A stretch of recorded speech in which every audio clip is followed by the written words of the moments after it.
partir de uma pequena metalúrgica de fundo de quintal, eles construíram a terceira maior fábrica de compressores do mundo. Eles investiram em tecnologia e na formação de mão de obra. E hoje, além de líderes do mercado brasileiro, exportam para mais de 50 países. Eles ajudaram a construir um dos polos industriais mais importantes do sul do Brasil. Com mais de 1.000 indústrias, Joinville é uma das 20 cidades que mais arrecadam ICMS no país. Boa noite. No Gente que Faz de hoje, você vai conhecer a história de Ovandi Rosenstock e da família Schultz, que juntos montaram em Santa Catarina a metalúrgica Schultz. Daqui a pouco.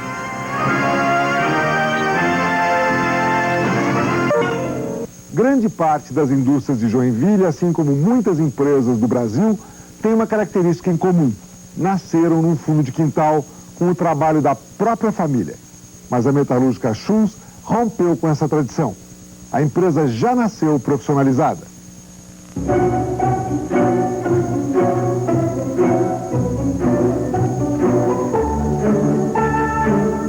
A cena se repete todos os dias. A saída dos trabalhadores das fábricas de Joinville, em Santa Catarina, se transforma numa espécie de competição ciclística.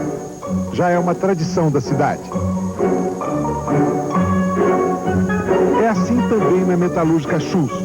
Parte dos 1.500 empregados vai e volta do trabalho pedalando. Dentro da fábrica, eles fundem 50 toneladas de aço e montam mais de 5.000 peças por dia entre ferramentas e compressores de ar. Caminhando pela fábrica, Ovandi Rosenstock tem a dimensão do empreendimento que ele e outros 6 sócios transformaram na terceira maior fábrica de compressores do mundo. Em menos de 30 anos, uma pequena fundição transformou-se num complexo industrial que fatura 90 milhões de dólares por ano. Nada mal para quem começou como vendedor. Ovandi é hoje o diretor superintendente da Schultz. É o responsável pela produção, dá a palavra final sobre investimentos, mas permanece ligado às vendas. E continua ainda sendo o homem que vai lá no exterior à busca de pedidos, à busca do contato. Os grandes contatos no mercado nacional ainda faço. Continuo sendo businessman e vendendo também. Filho de um operário metalúrgico, Ovandi tinha apenas 17 anos quando montou a sua própria empresa de representações. Vendia parafusos para as indústrias metalmecânicas da região. E foi assim que ele conheceu o homem que mudaria sua vida. Heinz Schultz morreu há mais de 15 anos, mas certas lembranças ainda estão vivas na memória de sua companheira, Erna Schultz. No final dos anos 40, ela ajudava o marido na pequena fundição da família. Heinz tinha deixado o emprego de fundidor na Tupi, uma das maiores fundições do país na época, para abrir o seu próprio negócio.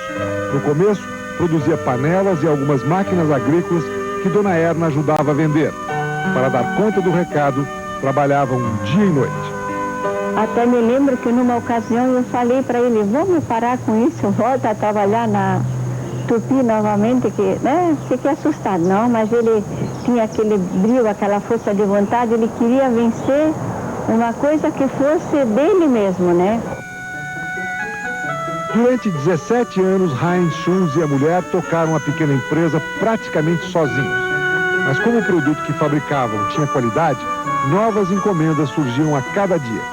Heinz percebeu que poderia expandir o negócio se tivesse mais capital e resolveu criar uma nova sociedade. A modesta fundição Schultz transformou-se na metalúrgica Schultz. A maioria das empresas industriais aqui em Joinville começou em casa, mais exatamente no fundo do quintal, com uma estrutura familiar que só se profissionaliza depois, com o crescimento da empresa. Mas a nossa história de hoje inverteu as regras do jogo. A primeira providência de Heinz Schultz foi formar uma sociedade com profissionais especializados nas áreas de atuação da empresa. O jovem Ovandi Rosenstock tinha o perfil exato do profissional que Schultz procurava para dirigir a área comercial. O entrosamento começou logo no primeiro encontro. Ele disse, esse moço, esse tem capacidade, ele vai em frente, porque ele nota nele a vontade de lutar que nem eu tinha nessa idade. Heinz conseguiu atrair para o negócio mais 5 sócios, a maioria empregados de pequenas indústrias da região. Hoje, desses 7 sócios iniciais, apenas 2, além de Ovandi, continuam na Schulz. Ronald Bratz é o responsável pela parte administrativa e Gert Schulz é o filho mais velho de Heinz, que entrou na sociedade com apenas 16 anos. Mais tarde, outro filho de Heinz, Waldir, também se incorporou à empresa. Cada um entrou com uma parte, mas uma parte, vamos dizer, uma parcela pequena. E depois com o trabalho. A primeira constatação dos novos sócios foi a de que os fornos estavam operando com uma grande capacidade ociosa. Eles decidiram então pesquisar novos produtos. Ovandi foi para o Rio de Janeiro, visitou distribuidores do setor de máquinas e ferramentas e descobriu que havia mercado para tornos de bancada. Voltou para Joinville com alguns modelos e começou a desenvolver a nova linha de produção. Os produtos foram copiados no começo. Se tinha pouco dinheiro para investimento, pouco dinheiro para tecnologia, se comprava as amostras, se copiava e se tentava copiar melhor, para apresentar um produto no mercado, quem sabe melhor do que aquele que existia. Enquanto Ovandi tentava criar uma rede de distribuição para os tornos, Heinz e seu filho Gert dedicavam-se a desenvolver outros produtos, tesouras para cortar chapas de vergalhões, sargentos e outros equipamentos para oficinas mecânicas. Mas Ovandi, que corria o Brasil e farejava o mercado, ainda não estava satisfeito. Fomos em busca de outras linhas. E nessas outras linhas chegamos, paramos na linha de ferramentas e ingressamos num outro estágio. E esse outro estágio é compressores de ar. A decisão de entrar no negócio de compressores de ar no começo dos anos 70 foi a grande alavanca de crescimento da Schulz. Nessa época, Joinville tinha 2 empresas fabricando compressores com bom conceito no mercado nacional. Uma delas fechou e Ovandi aproveitou a lacuna e a tradição que a cidade tinha para vender o produto, um equipamento indispensável em toda atividade industrial.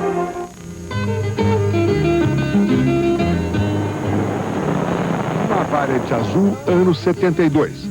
Foi com um carro desses, mais um compressor e um catálogo, que Ovandi rodou quase o Brasil inteiro em busca de clientes. A primeira parada era sempre em Curitiba. Depois, era a vez de São Paulo. E ele ainda se lembra da primeira viagem. São Paulo visitamos cerca de 10 clientes. Terminado os 10 clientes, fechamos o nosso bloco de pedido e viemos embora. Tínhamos vendido 2 vezes a nossa capacidade de produção daquela época. Enquanto Ovandi percorria o Brasil vendendo mais do que produzia e impondo desafios permanentes para o pessoal da fábrica, em Joinville a empresa sofria um baque. O fundador, Heinz Schulz, faleceu em 74. Gert assumiu o lugar do pai e tinha que encontrar rapidamente soluções para dar conta das encomendas. Eu tinha que correr até da máquina, tinha que dar um jeito de produzir para aquilo sair, para que aquilo saísse realmente. Tinha que colocar lenha na fogueira para poder produzir aquilo que tinha vendido, né? No mercado do compressor, a empresa teve um avanço muito grande, não só em termos de faturamento, mas em termos de procura de tecnologia nova. Com a linha de produtos e o faturamento aumentando dia a dia, a Schulz começou a se destacar no cenário industrial de Joinville, ao mesmo tempo em que outras empresas da região foram ganhando importância nacional. O distrito industrial da cidade, onde a metalúrgica Schulz foi uma das primeiras a se instalar, é hoje um dos mais diversificados do sul do país. Quando se fala em indústria brasileira, muita gente ainda pensa em São Paulo, berço do setor automobilístico e principal polo econômico do país. Mas a indústria brasileira hoje é muito mais do que São Paulo. É um grande mosaico de empresas espalhadas por todo o país e concentradas especialmente no sul. E uma das peças mais importantes desse mosaico é Joinville, com mais de 1.200 empresas no seu polo industrial. Quando os primeiros imigrantes alemães e suíços chegaram aqui em 1849, Joinville era um lugar pobre, perdido no interior de Santa Catarina. Os 450 imigrantes começaram a mudar essa paisagem. De início, pensou-se em fazer uma colônia rural, agrícola.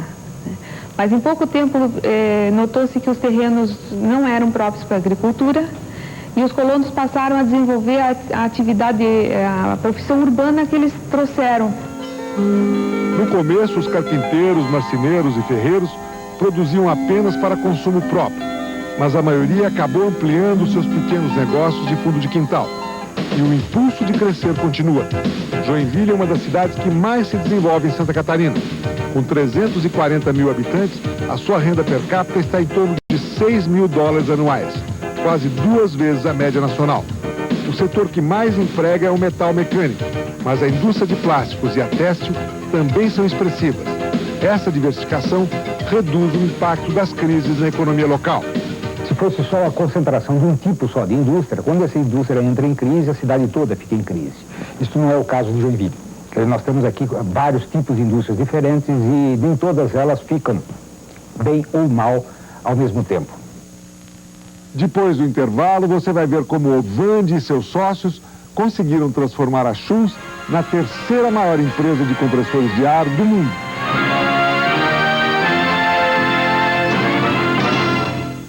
O Vande Rosenstock e os seus sócios na Schulz sempre souberam que formar mão de obra qualificada e investir em tecnologia eram condições indispensáveis para alavancar o crescimento da empresa. Foi assim que eles se tornaram líderes de mercado no Brasil e hoje conseguem exportar para mais de 50 países.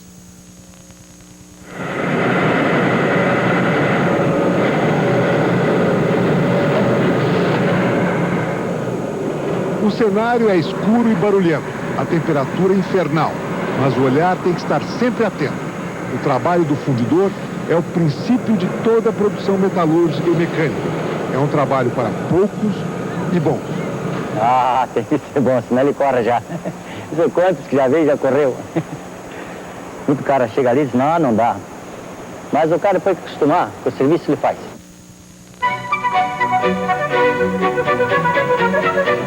Luciano Schneider é filho de uma família de metalúrgicos. Há 4 anos concluiu o curso de técnico metalúrgico na Sociedade Educacional de Santa Catarina, antiga Escola Técnica Tupi.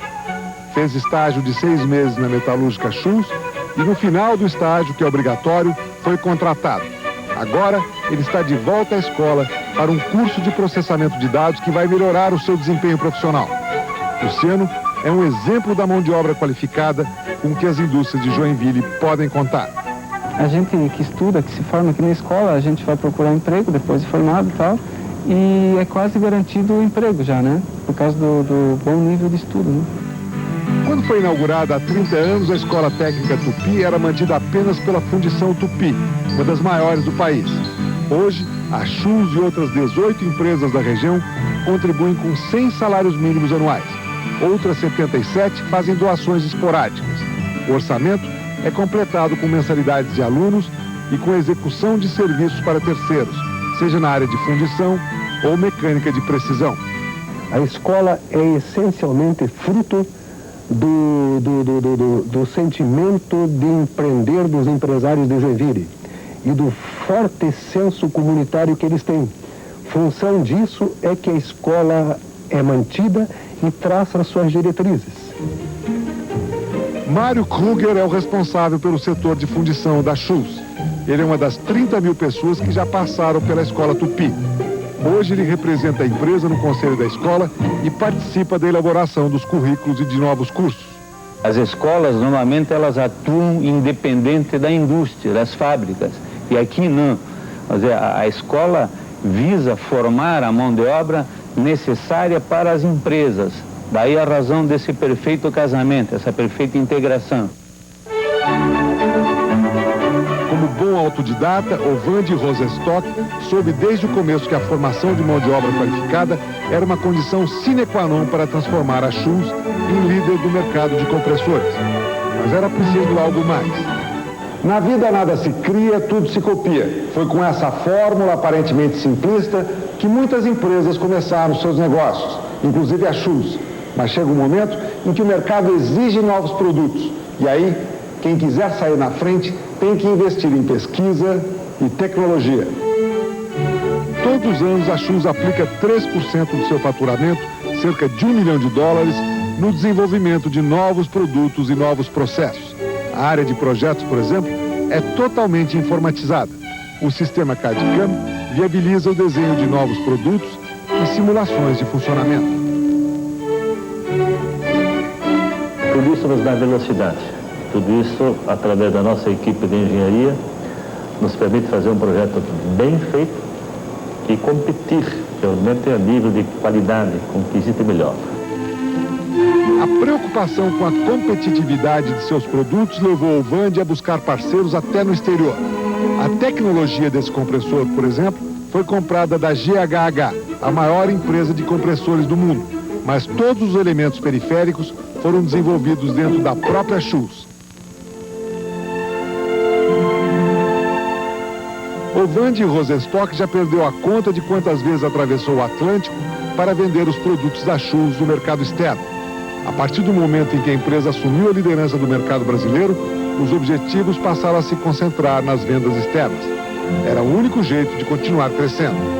Viajei algumas vezes, sem nenhum sucesso. Apresentei o produto, mandei amostras.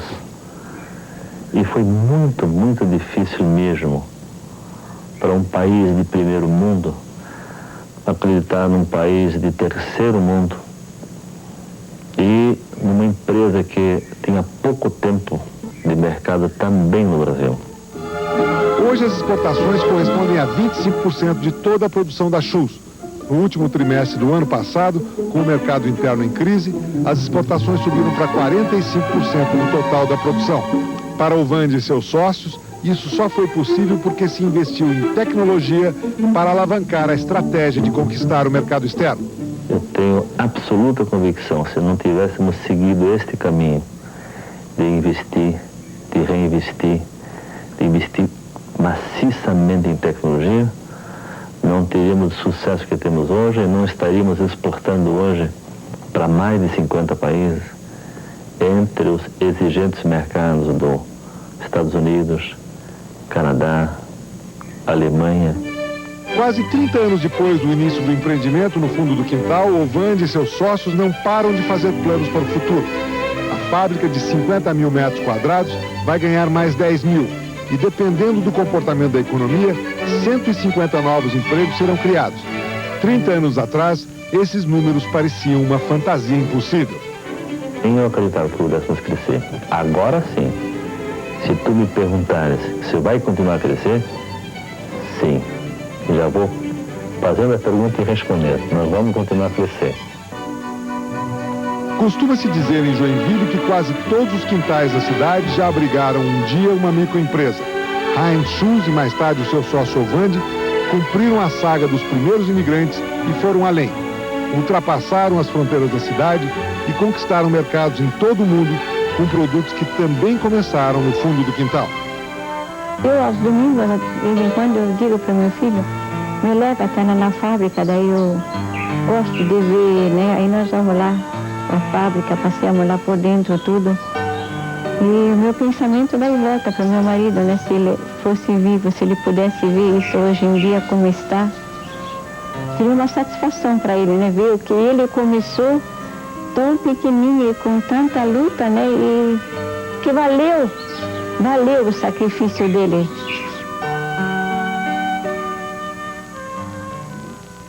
Na próxima segunda-feira, nós vamos estar aqui de volta com mais um programa da série Gente que Faz.